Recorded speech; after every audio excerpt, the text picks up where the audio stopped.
કેશોદ ખાતે જ્વલનશીલ પદાર્થ વિક્રેતાઓને ત્યાં સ્ટેટ મોનિટરિંગ સેલના સ્ટેટ પુરવઠા વિભાગના દરોડા। સતત 15 કલાક ચાલેલી સ્ટેટ મોનિટરિંગ સેલની સંયુક્ત કાર્યવાહીમાં વિક્રેતાને સાથે રાખીને અધિકારીઓની અનેક સ્થળ ઉપર તપાસની કાર્યવાહી। પુરવઠા વિભાગની સંયુક્ત કાર્યવાહીમાં આશરે 41,75,000 કિંમતનું 12,500 લીટર જ્વલનશીલ પેટ્રોલિયમ પદાર્થના જથ્થાને સીઝ કરવાની કાર્યવાહી કરાઈ।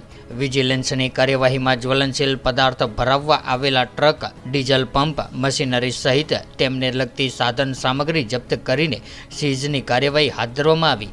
એસએમસી અને પુરવઠાની કાર્યવાહીમાં આશરે 79,000 રોકડ સહિત રાધે ટ્રેડિંગના ભાગીદારો, 2 ટ્રક ડ્રાઈવરોને રાઉન્ડ અપ કરીને પૂછપરછ હાથ ધરવામાં આવી। કેશોદમાં રાત્રિ દરમિયાન એલડીઓ પંપ પર દરોડાની કાર્યવાહીમાં જ્વલનશીલ પદાર્થના નમૂના લેવા સહિતની કાયદાકીય કાર્યવાહીમાં મામલતદાર, એફએસએલ અને પોલીસ તંત્ર ખડેપગે।